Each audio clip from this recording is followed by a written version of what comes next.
Shalom bagi kita semua, Bapak, Ibu, dan saudara-saudari yang dikasihi Tuhan.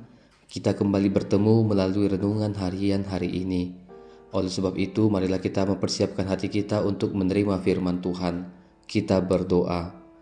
Kasih karunia menyertai kamu dan damai sejahtera dari Allah Bapa kita dan dari Tuhan Yesus Kristus.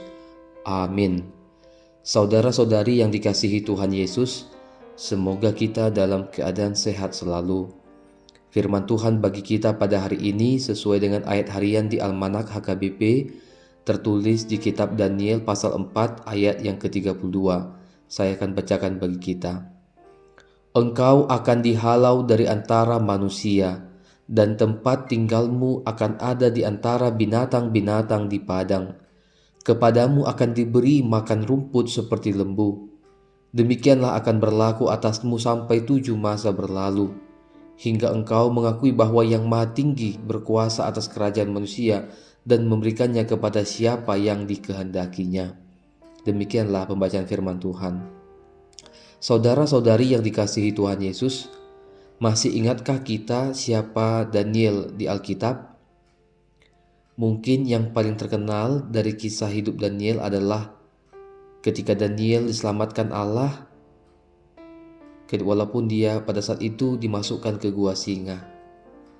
Daniel, Hananya, Misael, dan Azaria adalah penduduk Yehuda dari Bani Yehuda yang dibawa oleh pasukan Raja Nebukadnezar ke Babel.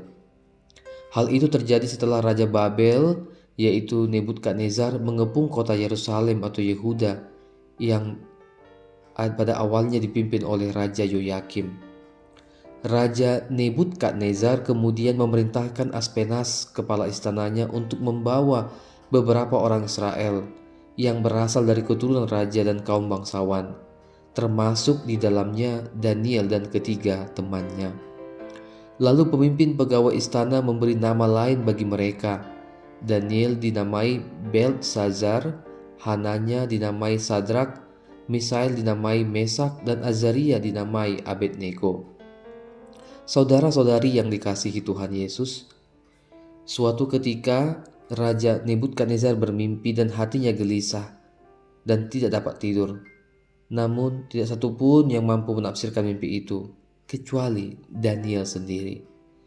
Akhirnya, setelah Daniel dipanggil dan ia mampu menafsirkan mimpi Raja Nebukadnezar itu, akhirnya Raja menjadikan Daniel menjadi penguasa atas seluruh wilayah Babel dan kepala semua orang bijaksana di Babel. Saudara-saudari yang dikasihi Tuhan, kita masuk kepada nats renungan hari ini, Daniel 4 ayat 32.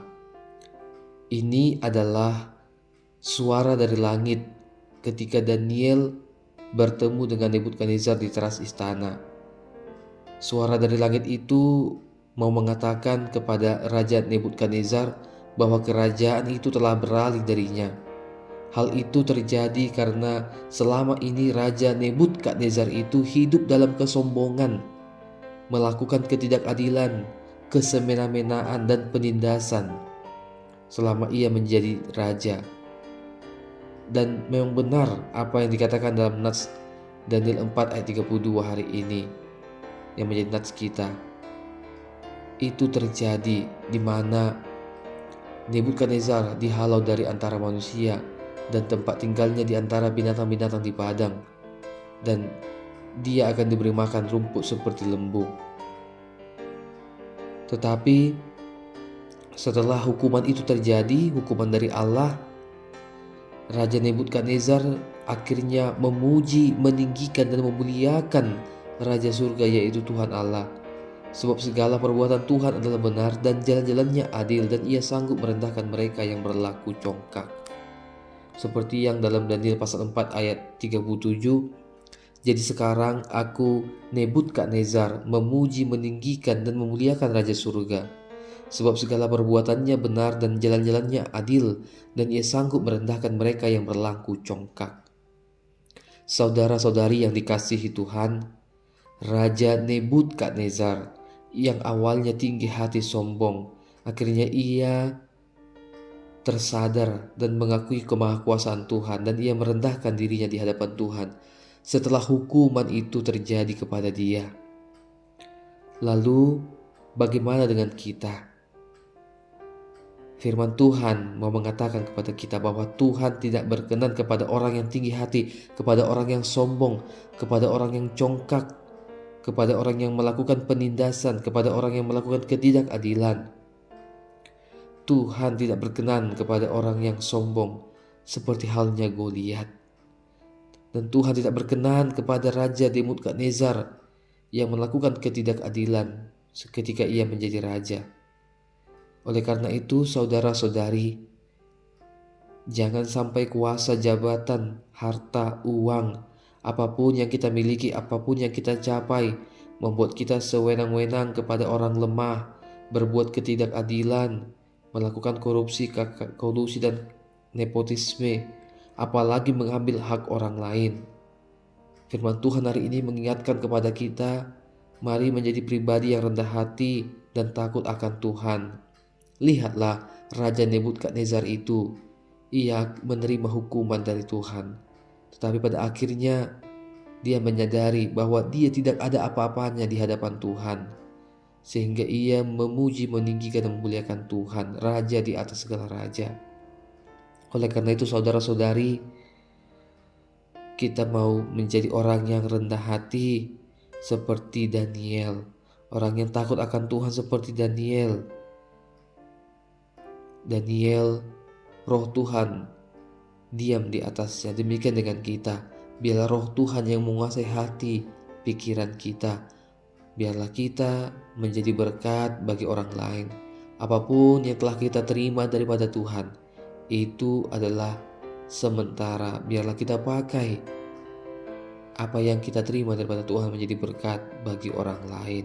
Dan jangan pernah menyombongkan akan apa yang kita terima, akan apa yang kita miliki, karena itu berasal daripada Tuhan dan itu akan kembali kepada Tuhan.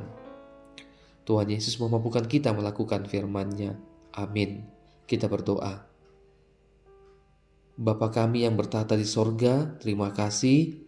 Pada hari ini kami menerima hari yang baru, semangat yang baru. Tuhan, kami telah mendengarkan firman-Mu. Bagaimana Raja Nebukadnezar yang awalnya tinggi hati, sombong, melakukan ketidakadilan, dia akhirnya menerima hukuman. Tetapi setelah hukuman itu berlalu, ia menjadi orang yang rendah hati. Ia memuji, meninggikan dan memuliakan nama Tuhan. Demikian juga dengan kami Bapa. Firman-Mu hari ini mau menegur setiap orang percaya bahwa Tuhan tidak berkenan kepada orang yang berlaku congkak, orang-orang yang sombong, yang tinggi hati, orang yang semena-mena, orang yang melakukan ketidakadilan.